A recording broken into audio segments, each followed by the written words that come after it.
Pernyataan Kepala Badan Reserse Kriminal Kabareskrim Polri Komisaris Jenderal Polisi Budi Waseso menuai kontroversi.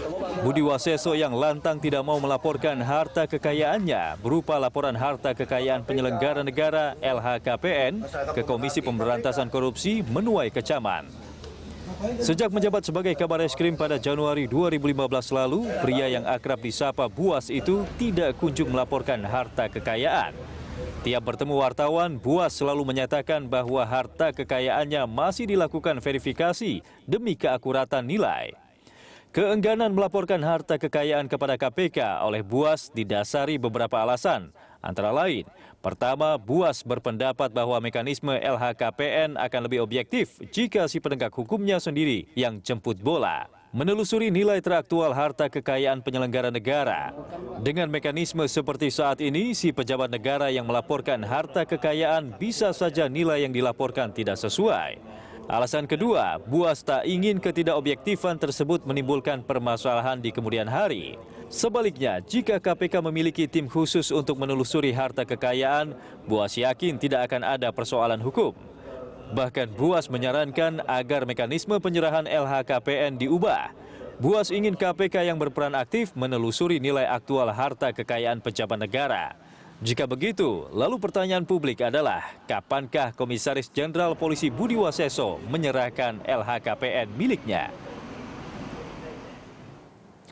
Kabareskrim Komjen Budi Waseso tak kunjung mengisi laporan harta kekayaan penyelenggara negara atau LHKPN sejak dilantik pada 19 Januari. Padahal hal itu diatur dalam undang-undang. Masalahnya Buas seperti enggan melaporkan harta kekayaannya meski sehari kemarin pernyataan itu diralatnya sendiri. Namun pernyataan Buas terkait keengganannya melaporkan LHKPN kepada KPK terlanjur menuai kecaman di publik. Maaf, dan pemirsa, untuk membahas hal itu sudah hadir di studio Komisioner Kompolnas Hamidah Abdurrahman dan peneliti Indonesian Legal Roundtable Erwin Natosmal Umar. Dan kami juga mengundang Anda memberikan komentar lewat SMS ke 0811-833-5551. Anda juga bisa menelepon melalui nomor interaktif di 021-52900-308 atau 021-52900-311. Sebelum saya ke narasumber, kita simak kutipan pernyataan dari Komisaris Jenderal Budi Waseso berikut ini.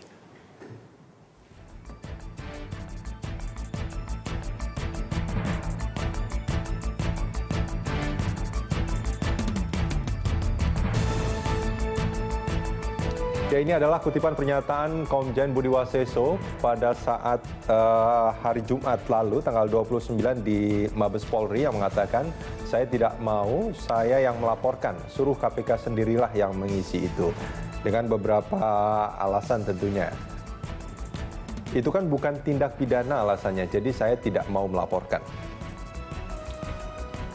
Ya, itu tadi pernyataan Budi Waseso, dan nanti juga kita akan menampilkan grafik mengenai undang-undang tentang LHKPN ini. Namun sebelumnya saya ke Mas Erwin. Menurut Mas Erwin, ini kan tadi sebetulnya ada pernyataan-pernyataan dari Pak Budi Waseso, terus juga ada alasan-alasannya. Sebetulnya alasannya saya pikir ini sangat menarik ya, demi keobjektifan laporan gitu. Nah, menurut Mas Erwin, bagaimana? Kalau objektif itu menurut saya pertama harus dilihat dulu. Pertama, konteks ada undang-undang LHKPN. Undang LHKPN itu sebenarnya kan perintah dari TAP MPR tentang penyelenggaraan negara yang bersih KKN. Itulah konsep awal dari Undang-Undang Nomor 29 Tahun 99 itu. Ya. Yang kedua harus dilihat konteksnya bahwa KPK dengan personal yang terbatas tidak mungkin bisa terjun untuk mengamati 5 juta misalnya PNS atau pejabat yang wajib melaporkan itu ya. Ya, sekarang tuh sampai eselon 2 sudah diwajibkan melaporkan. Anda bayangkan berapa energi. Nah, yang ketiga tentu Buas tidak bisa menafsirkan undang-undang semena-mena. Maksud dari undang-undang LHKPN itu adalah sebagai sistem pengamanan atau pencegahan anti korupsi. Nah, pada titik itulah kemudian Buas sebagai pejabat publik harus memahami konteks dasar dari adanya undang LHKPN itu untuk menjaga integritas, moralitas pejabat dan menjaga akuntabilitas dan kepercayaan dari pejabat negara di depan publik. Kalau menurut Anda dengan pernyataan seperti ini apa yang ditimbulkan sebetulnya?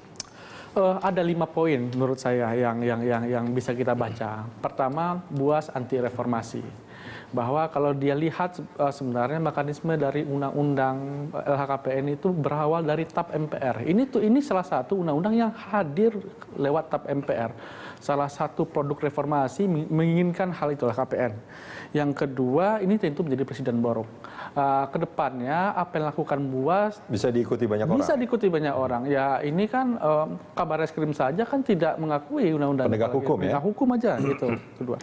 Yang ketiga, Buas ini bertentangan, pernyataan Buas ini bertentangan dengan visi misi presiden. Ada dalam nawacita presiden ada tiga poin. Dari 9 itu ada 3 poin yang dalam catatan saya dilanggar oleh Buas misalnya. Yaitu soal komitmen pemberantasan mafia peradilan, memberantas tindak pidana kejahatan dan pencucian uang, yang ketiga membangun budaya hukum. Nah, nawacita itu kemudian baru-baru ini diturunkan oleh Presiden Jokowi dalam Impres nomor 7 tahun 2015 tentang Serana, Strategi Nasional Anti Korupsi. Nah, dalam Serana itu sendiri, dalam poin ke-19 diwajibkan kepada institusi Polri tanpa terkecuali untuk melaporkan hal KPN. Itu tertulis dengan jelas? Jelas, itu dalam Serana yang paling baru itu, nomor 7 tahun 2015 misalnya. Yang keempat tentu saja yang kita khawatirkan bahwa apa yang dilakukan oleh Buas inilah cermin dari institusinya, polisian. Apalagi kita kaitkan. Maksudnya cermin dari institusinya gimana? Bagaimanapun, Buas adalah salah satu pejabat yang merepresentasikan publik baik di luar dan di dalam. Anda ingin mengatakan bahwa apa yang dilakukan sama Buas ini adalah mungkin memang institusinya seperti ini? Mau tidak mau, publik akan membacanya demikian. Publik akan membaca. Kabar Reskrimnya saja orang nomor 3 di institusinya tidak mau melaporkan, artinya ada masalah yang besar dari institusi tersebut misalnya. Yang kelima, tentu ini menurut saya menginjak negara hukum. Bayangkan misalnya aparat penegak hukum atau ada aturan yang sudah jelas, tidak bisa ditafsirkan. Bahkan presiden pun, DPR, ketua MA, ketua MK, DPR, bahkan Bu Aida sendiri, anggota Komjak pun, Kompolnas, melaporkan LHKPN. Iya. Bu Hamidah juga melaporkan. Iya. Dan Buas tahu-tahu bersikap berbeda. Menurut saya ada apa di balik itu? Gitu, itu ada 5 tadi ya. Luar biasa sebetulnya catatan dari Mas Erwin nih. Kalau dari Kompolnas sendiri, Bu Hamidah, ini tadi dikatakan Bu Hamidah juga melaporkan LHKPN ya. Sebelum atau pada saat menjabat pada saat itu? Sebelum. Karena memang undang-undangnya mengatakan sebelum menjabat itu sudah harus melaporkan dan itu.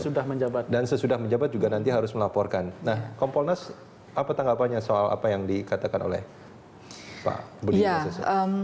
Kami sendiri cukup kaget ya dengan pernyataan Pak Budi Waseso bahwa ini kalau bilang kami berarti bukan hanya Bu Hamidah ya, tapi komisioner yang lain juga kaget gitu. Kami kaget bahwa beliau secara secara vulgar ya, gamblang gitu mengatakan bahwa tidak akan melaporkan harta kekayaan kecuali KPK yang mengisinya. Ini karena memang kita melihat tadi sudah disampaikan bahwa beliau ini kan pejabat yang cukup strategis di Polri ya. Artinya bahwa apa yang dilakukan oleh Pak Kabar Reskrim ini pasti akan menjadi contoh teladan bagi yang lainnya. Sehingga betul bahwa akan jadi presiden buruk kalau seandainya Pak Buas betul-betul dia sampai memutuskan untuk tidak melaporkan ya, lalu ya kalau KPK mau silakan mengisi. Ini saya kira juga hal yang tidak seharusnya dilakukan gitu. Cuma ya kalau dengan alasan tadi objektivitas sebetulnya silakan KPK saja yang mengisi, yang menelusuri. Ini kan dibatasi undang-undang ya, karena undang-undangnya tidak mengatakan demikian kan. Pejabat yang bersangkutan lah yang harus melaporkan. Nah, sehingga ya tidak bisa. Tadi sudah dikatakan bahwa nggak mungkin menafsirkan undang-undang. Ya udah saya mau laporkan tapi KPK yang mengisi begitu. Nah, cuma saya kalau tadi dikatakan cermin dari institusi Polri, saya kira tidak juga, karena Pak Kapolri sendiri kan juga adalah orang yang paling rajin menyampaikan laporan harta kekayaan ya, Pak Kapolrinya gitu. Kemudian juga seperti Pak Irwasum, kita juga tahu bahwa beliau pernah melaporkan. Tetapi bahwa ini mungkin belum dilakukan oleh semua pejabat yang ada di Mabes Polri, mungkin iya. Nah, untuk itulah mungkin. Tapi apa menurut Bu Hamidah, apa yang menjadi penghambat sebagian pejabat Polri itu belum melaporkan? Kalau saya melihat yang pertama memang pengisian LPKHN itu cukup rumit ya, sehingga mungkin selama ini para pejabat, mungkin termasuk saya juga kan agak agak ini ya, agak sulit mengisinya. Sehingga kemarin bahwa ketika ada berita bahwa nanti bisa diisi secara online dan dibuat lebih praktis, saya kira ini sangat baik gitu. Nah, cuman kembali lagi ke masalah ini, saya berharap bahwa memang harus ada kesadaran yang cukup tinggi ya, komitmen yang cukup tinggi dari pejabat Polri bahwa ini adalah sebuah kewajiban, dan kewajiban ini kan bukan KPK yang nyuruh kan, kita tahu itu bahwa itu kewajiban undang-undang. Undang-undang yang mewajibkan. Nah, kalau kewajiban undang-undang ya memang tidak bisa bahwa KPK yang harus mengisi, karena memang kita lah yang harus mengisi. Oke, Bu Hamidah. Sehingga ya inisiatif ini harus dari kita, kan kita yang tahu apa yang kita miliki. Jadi kita harus punya paradigma bahwa pelaporan LHKPN ini bukan karena KPK yang memerintahkan, tapi undang-undang yang memang memerintahkan itu. Jadi harus melihat bahwa ini bukan KPK-nya gitu, tapi undang-undang. Bahkan gitu. jika lebih dalam, undang-undang tentang pengaturan LHKPN ini lebih dulu dari undang-undang KPK itu sendiri. Nah, Undang-undang LHKPN itu 9. Bahkan ini adalah salah satu makna atau maksud dari reformasi ini, turunan dari pengejawantahan dari untuk mereformasi